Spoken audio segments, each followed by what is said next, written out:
আসসালামু আলাইকুম। সবাইকে আমন্ত্রণ জানাচ্ছি আজকের সর্বশেষ আন্তর্জাতিক সংবাদে। শুরুতেই জানিয়ে দিব সংবাদ শিরোনাম, এরপর বিস্তারিত। ইউরোপকে বৃদ্ধাঙ্গুলি দেখিয়ে নতুন আইন চালু করল আফগানি মোল্লারা। স্ত্রীর হাড় না ভাঙা পর্যন্ত স্বামী তার স্ত্রীকে শাসন করতে পারবে। গাজা যুদ্ধে হামাস এবং ফিলিস্তিনি নির্যাতিতদের নিয়ে নতুন বার্তা দিল ইসরায়েলের প্রেসিডেন্ট বিনয়ামিন নেতানিয়াহু। অবশেষে ইরান সরকারকে 10 দিনের আল্টিমেটাম দিল ডোনাল্ড ট্রাম্প। চুক্তি না করলে হামলা করবে যুক্তরাষ্ট্র। হঠাৎ যে কারণে দক্ষিণ কোরিয়ার সাবেক প্রেসিডেন্টের যাবজ্জীবন কারাদণ্ড দেওয়া হল জানাবো এই এপিসোডে। প্রিয় দর্শক, এতক্ষণ শুনছিলেন সংবাদ শিরোনাম, এখন শুনবেন বিস্তারিত। তবে তার আগে আপনাদের কাছে একটি ছোট রিকোয়েস্ট থাকবে, নিয়মিত বিশ্বের সকল আপডেট সংবাদ সবার আগে সবসময় পেতে চ্যানেলটি সাবস্ক্রাইব করুন। স্ত্রীর হাড় না ভাঙা পর্যন্ত পারিবারিক সহিংসতাকে বৈধতা দিয়ে তালেবানের নতুন দণ্ডবিধি। আফগানিস্তানে নতুন দণ্ডবিধি প্রকাশ করেছে দেশটির শাসক গোষ্ঠী তালেবান। এর মাধ্যমে দেশটির আইনে তাদের কঠোর ও বিতর্কিত কিছু প্রথা ও রীতিকে আনুষ্ঠানিকভাবে অন্তর্ভুক্ত ও অনুমোদন দেওয়া হয়েছে। এতে পারিবারিক সহিংসতাকে বৈধতা দেওয়া হয়েছে। হাড় না ভাঙা বা দৃশ্যমান জখম না হওয়া পর্যন্ত স্ত্রীকে মারধরের অনুমোদন দেওয়া হয়েছে। সন্তানের ক্ষেত্রেও একই সীমা বহাল থাকবে।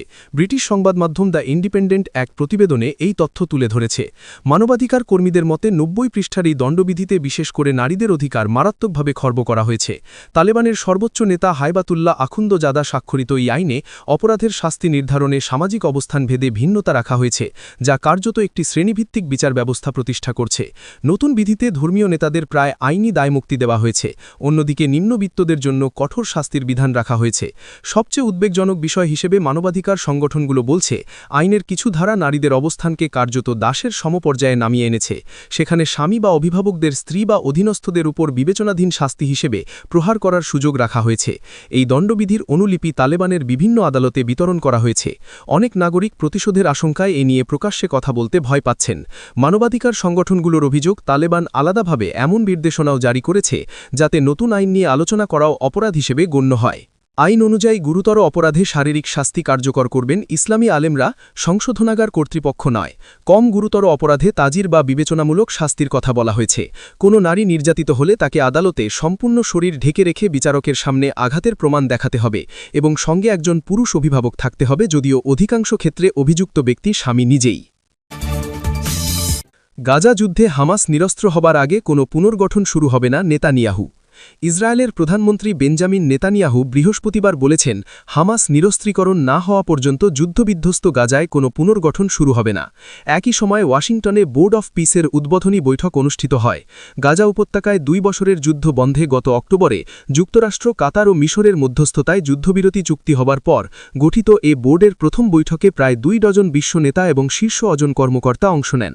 ওই বৈঠকে মার্কিন প্রেসিডেন্ট ডোনাল্ড ট্রাম্প গাজার জন্য $5 বিলিয়ন বেশি অঙ্গীকার ঘোষণা করবেন বলে ধারণা করা হচ্ছে।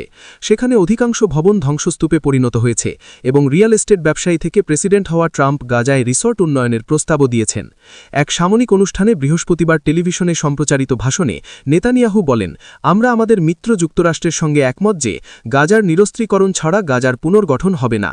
ওয়াশিংটনের বৈঠকে গাজায় সুরক্ষা নিশ্চিত করতে আন্তর্জাতিক স্থিতিশীলতা বাহিনী ISF কিভাবে চালু করা যায় তা নিয়েও আলোচনা করা হবে। বোর্ডের সামনে সবচেয়ে সংবেদনশীল ইস্যুগুলোর একটি হল ইসলামপন্থী আন্দোলন হামাসের ভবিষ্যৎ। ইসরায়েলের সঙ্গে যুদ্ধে লড়াই করা এই সংগঠনটি এখনও গাজায় প্রভাব বজায় রেখেছে। হামাসের নিরস্ত্রীকরণ ইসরায়েলের কেন্দ্রীয় দাবি এবং যুদ্ধবিরতির পরবর্তী ধাপ নিয়ে আলোচনার একটি প্রধান বিষয়। ট্রাম্পের ঘনিষ্ঠ সহচর ও বিশেষ দূত স্টিভ উইটকফ সহ মার্কিন কর্মকর্তারা দাবি করেছেন, এ বিষয়ে দৃঢ় প্রগতি হচ্ছে এবং হামাস অস্ত্রত্যাগের জন্য চাপের মুখে রয়েছে। ইরানকে ট্রাম্পের 10 দিনের আল্টিমেটাম, চুক্তি না করলে হামলা। ইরানের সঙ্গে পারমাণবিক চুক্তি হবে নাকি যুক্তরাষ্ট্র সামরিক পদক্ষেপ নেবে তা আগামী 10 দিনের মধ্যে নিশ্চিত হওয়া যাবে বলে জানিয়েছেন মার্কিন প্রেসিডেন্ট ডোনাল্ড ট্রাম্প। আজ বৃহস্পতিবার ওয়াশিংটন ডিসিতে নিজের নবগঠিত বোর্ড অফ পিসের উদ্বোধনী সভায় তিনি এই সময়সীমার কথা উল্লেখ করেছেন। ট্রাম্প বলেন, আগামী 10 দিনের মধ্যেই বিশ্ব জানতে পারবে ইরানের সঙ্গে কোনো চুক্তি হচ্ছে নাকি যুক্তরাষ্ট্রকে পরবর্তী ধাপে অর্থাৎ সামরিক পদক্ষেপ নিতে হচ্ছে।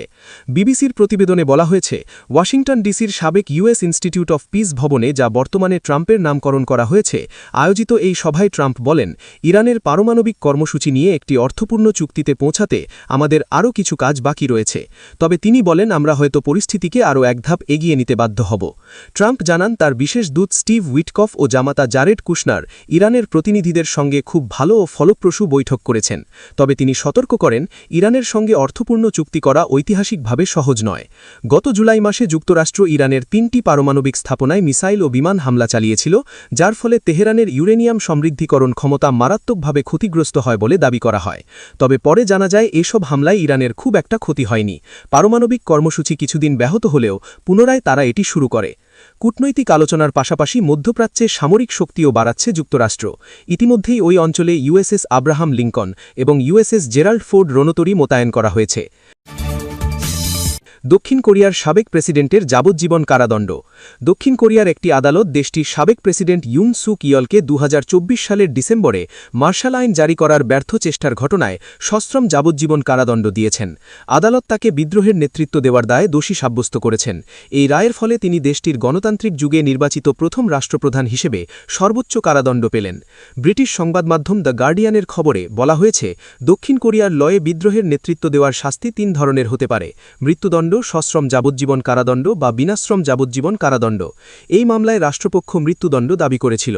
তাদের যুক্তি ছিল, পার্লামেন্ট ঘেরাও করতে সেনা মোতায়েন এবং 6 ঘণ্টার সংকটকালে রাজনৈতিক প্রতিপক্ষকে গ্রেফতার করার চেষ্টা করে ইউন সাংবিধানিক শৃঙ্খলার উপর একটি গুরুতর আঘাত এনেছেন। পুরো বিচার চলাকালীন ইউন নিজেকে নির্দোষ দাবি করেছেন। তিনি বিচারকার্যকে রাজনৈতিক ষড়যন্ত্র বলে অভিহিত করেছেন। তার ভাষ্য, তৎকালীন বিরোধী দল ডেমোক্রেটিক পার্টি এক অসাংবিধানিক পার্লামেন্টারীয় একদলা নায়কত্ব কায়েম করেছে, একথা নাগরিকদের জানাতেই তিনি মার্শাল আইন জারি করেছিলেন। ইউন কোনো প্রমাণ ছাড়াই নির্বাচনে জুরিয়াটির অভিযোগ তুলেছেন। তার ভাষ্য, বিরোধী দল বাজেট কাটছাট এবং অভিশংসন প্রক্রিয়ার মাধ্যমে তার সরকারকে পঙ্গু করে দিয়েছে। তার দাবি ছিল তিনি সীমিত সংখ্যক এবং বেশিরভাগ নিরস্ত্র সেনা মোতায়েন করেছিলেন। পার্লামেন্ট দমন করার কোনো উদ্দেশ্য ছিল না। তার আইনজীবীরা বলেন, সাংবিধানিক শৃঙ্খলা ভঙ্গের কোনো অভিপ্রায় ছিল না, কোনো দাঙ্গাও হয়নি। বিদ্রোহের 14 মাস পর এই রায় ঘোষণা করা হল।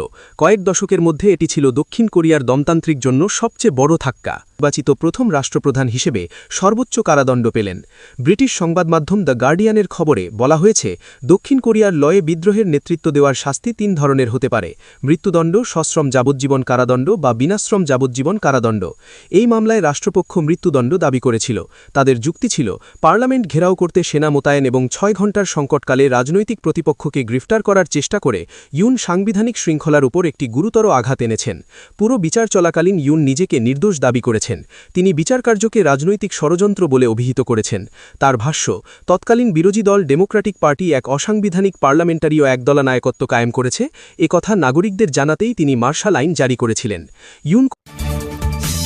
প্রিয় দর্শক, এতক্ষণ শুনছিলেন বিশ্বের সর্বশেষ গুরুত্বপূর্ণ আপডেট সংবাদ। ভিডিওটি ভালো লাগলে একটি লাইক করুন, কমেন্ট করে জানান আপনার মতামত, শেয়ার করে আপনার বন্ধুদের মাঝে ছড়িয়ে দিন। নিয়মিত আমাদের এই চ্যানেল থেকে বিশ্বের সকল আপডেট সংবাদ সবার আগে সবসময় পেতে চ্যানেলটি সাবস্ক্রাইব করে আমাদের সাথেই থাকবেন।